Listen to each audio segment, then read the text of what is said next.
first brought you the story of missing Chula Vista man Ray Martino, you and the community instantly responded with concern as well as questions.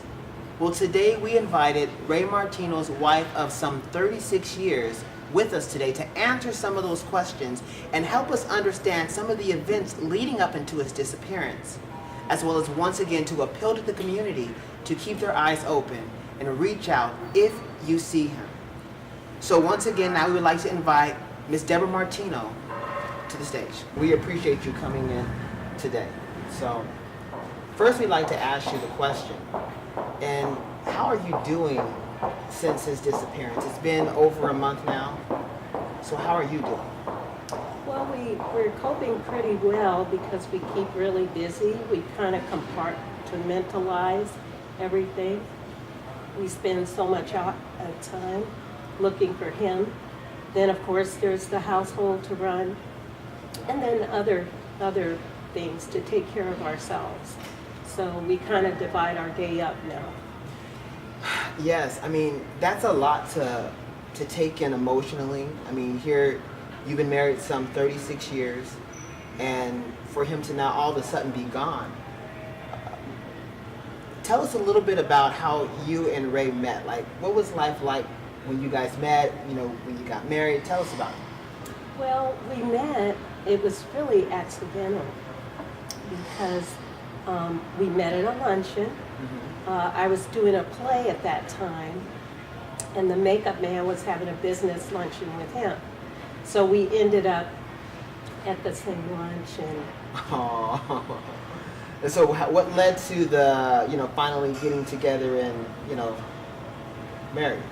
Well, the makeup man had to go because he had another appointment, and he had Ray to give me a ride home. Okay. So I wanted to really get to know him, so I called the makeup man to get his number, told him I left my wallet in his car, and that began our relationship.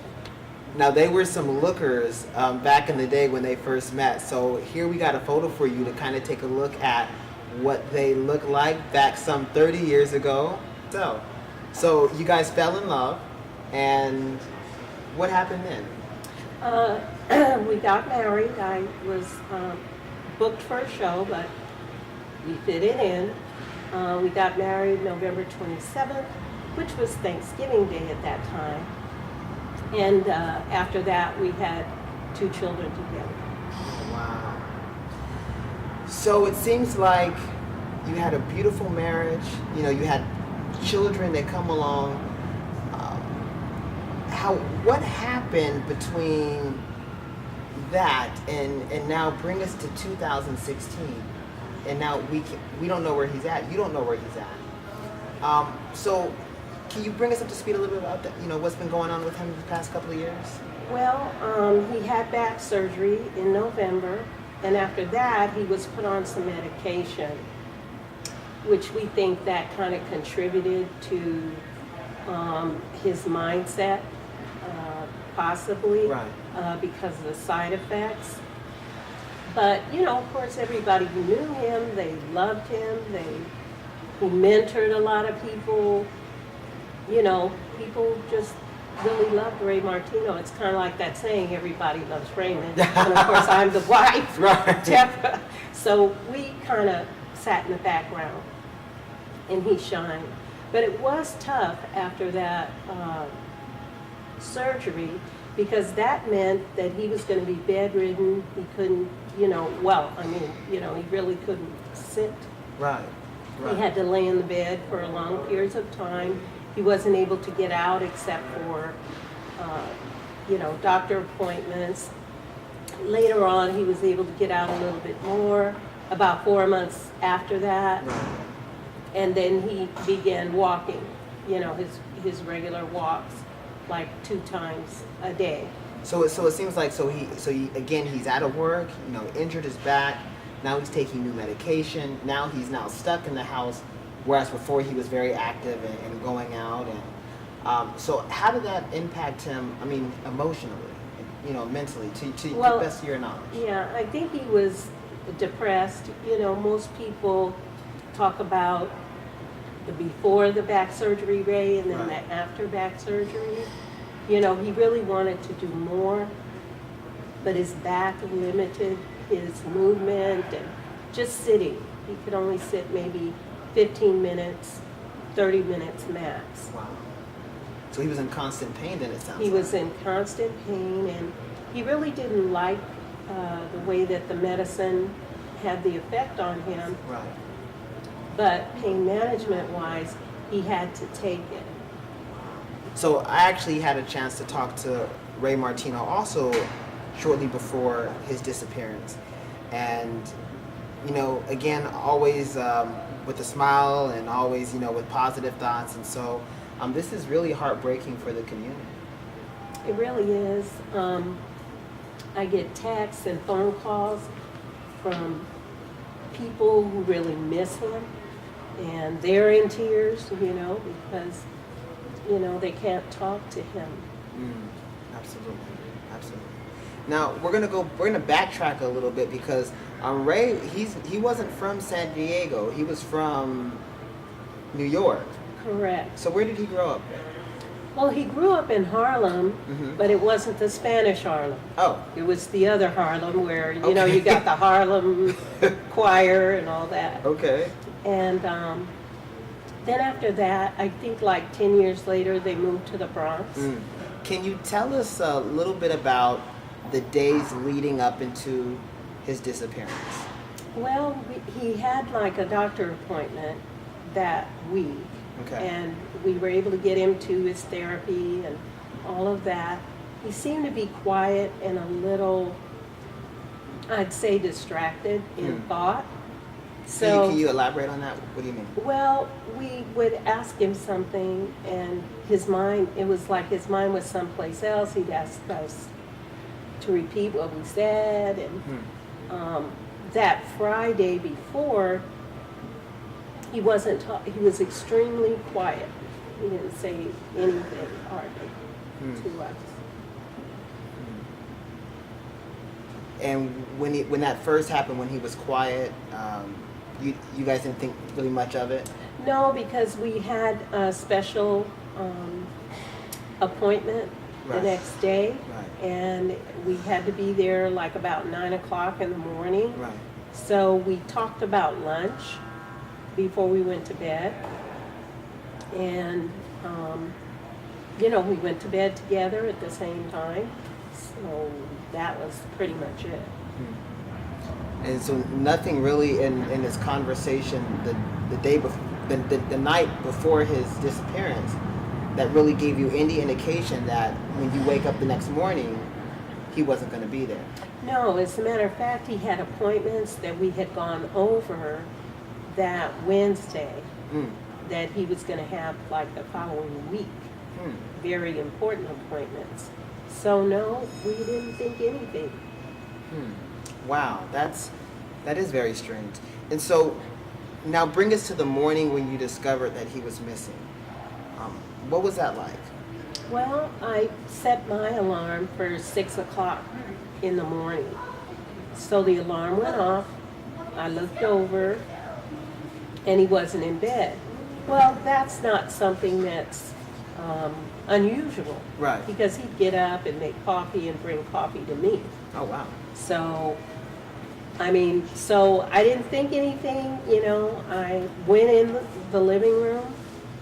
I went in the kitchen. I didn't see him there, and so I thought, maybe he's out for a walk, because whenever we're going to spend the day someplace, he takes the walk. Okay. And the walk takes about 20 minutes Okay. around the block. Okay. So I still didn't think anything till about 7 o'clock. And then I start calling, I start texting, and I wasn't getting any response. Well, 7:30, I got in the car, Right. and I began to drive around. I called my son-in-law to see if maybe he had talked to him, or maybe he, you know, picked him up or something like that. That was a no. I called his best friend and asked him, you know, if he talked to him that morning, Right. anything like that. He hadn't. So his best friend told me to text him a specific message that I would meet him back at the house in 15 minutes and just wait. Right, right. And that's what I did. Okay. So, and still no Ray. So, basically what happened was we were told to, well, I was told that if he didn't show up like about 7 o'clock in the evening, then call the police. Okay. And that's what I did. Right, right.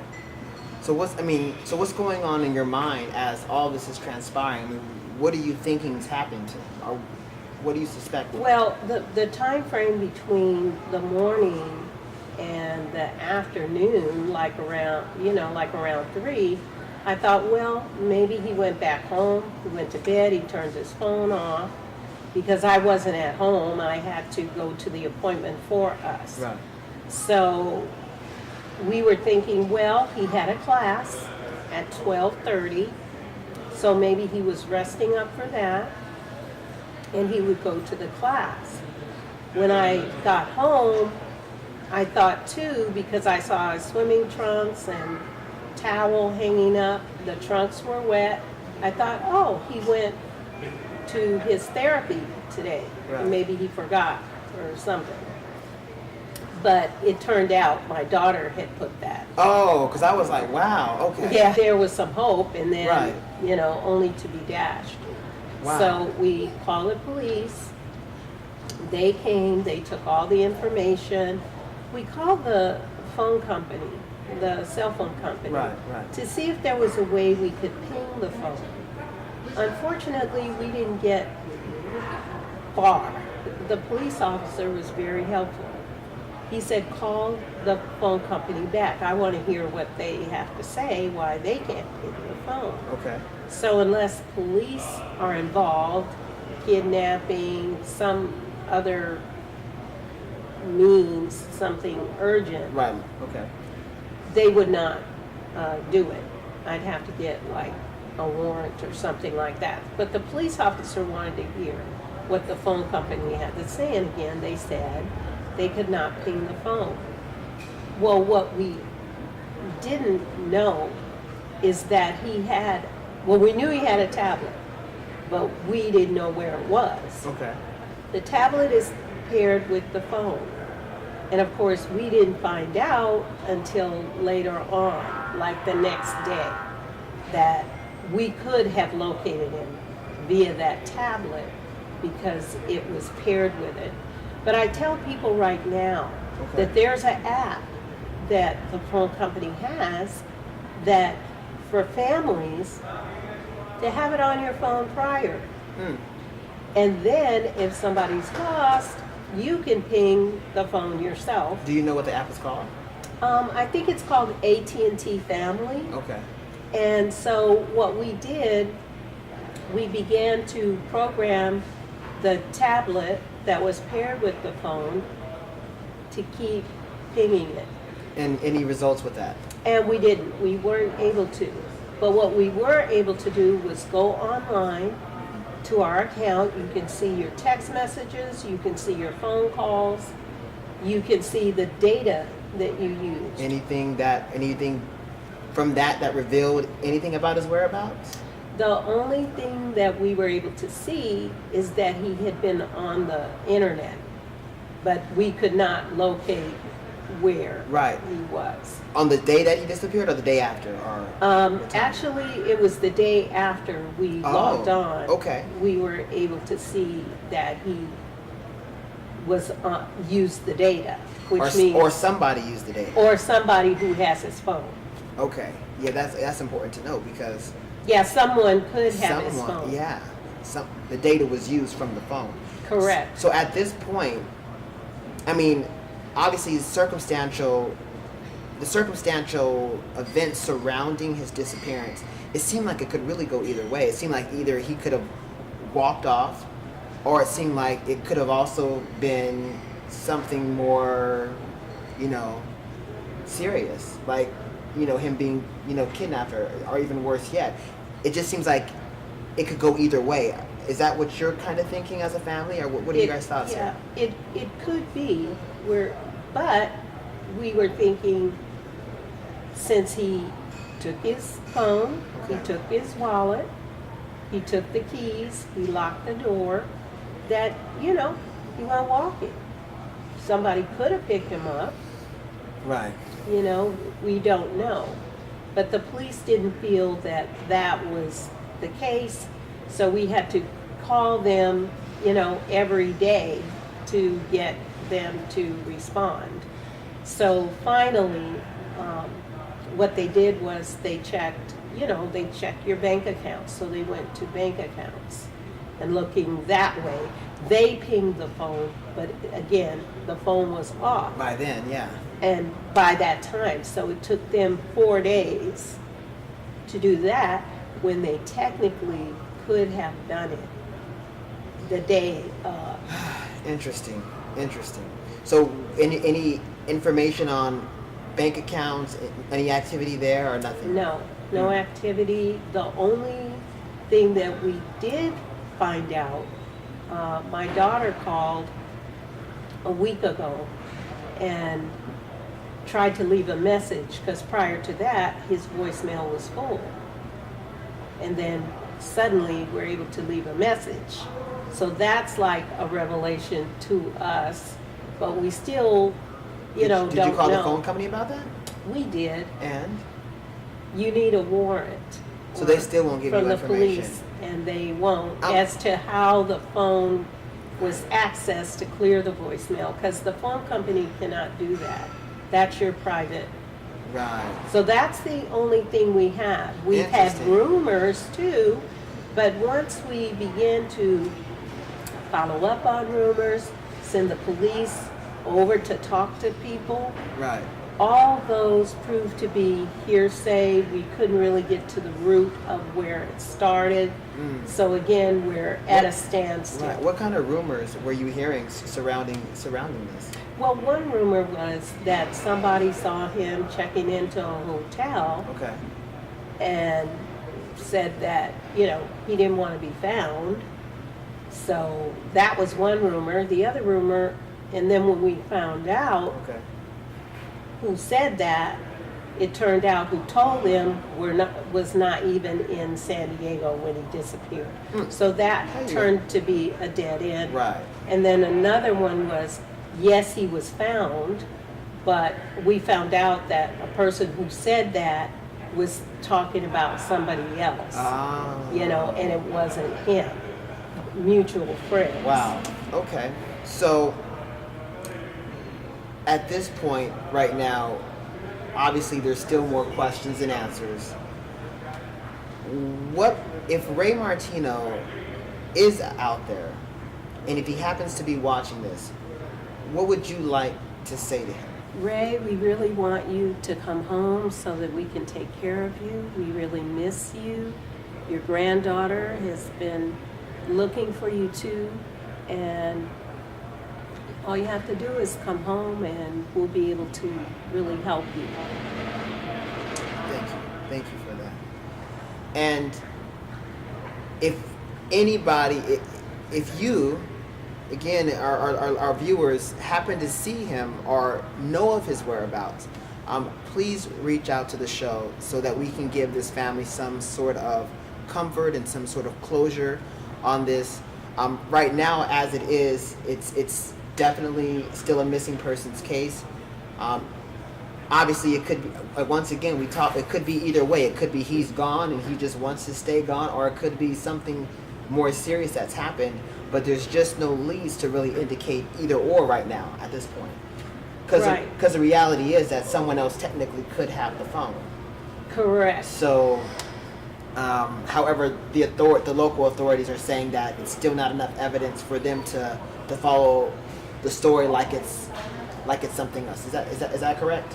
That's correct. Okay. And also what they said was, if something happened to him, maybe he died or was in the hospital, because we were able to get the DNA from my daughter, he's in a national database where if they found him or if he's in the hospital or whatever, they will notify the police department, they'll notify us. Okay. So, Well, that's at least good to know.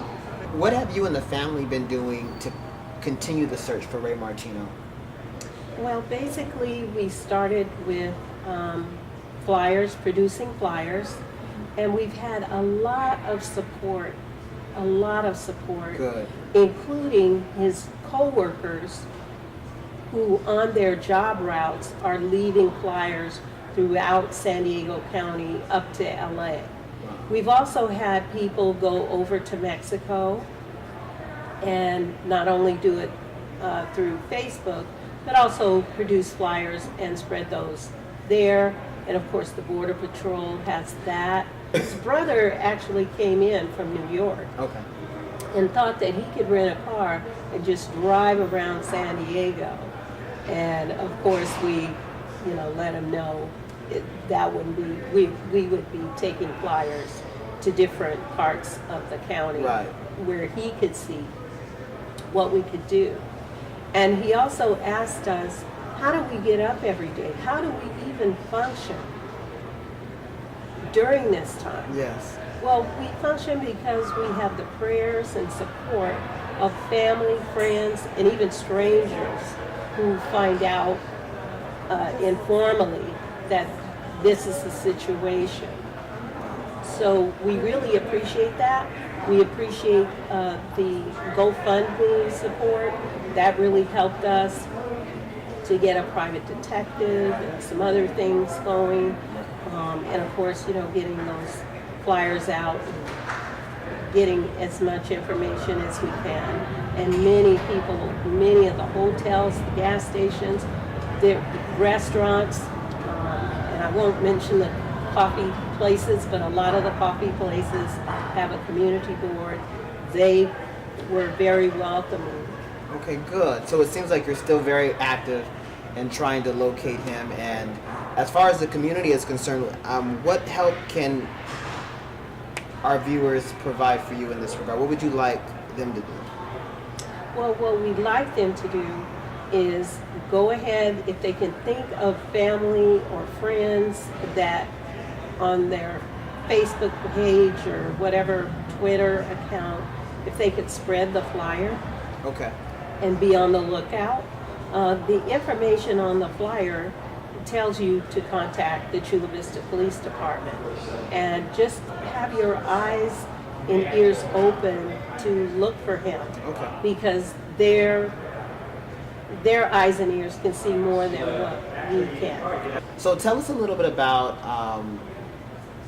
DNA that you've gathered from Ray Martino and how that may help in finding him.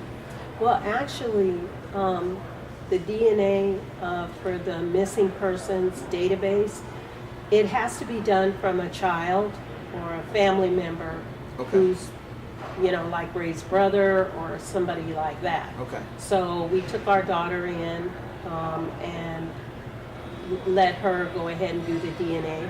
They actually took a swab from me. I'm not sure what that was about, but Okay.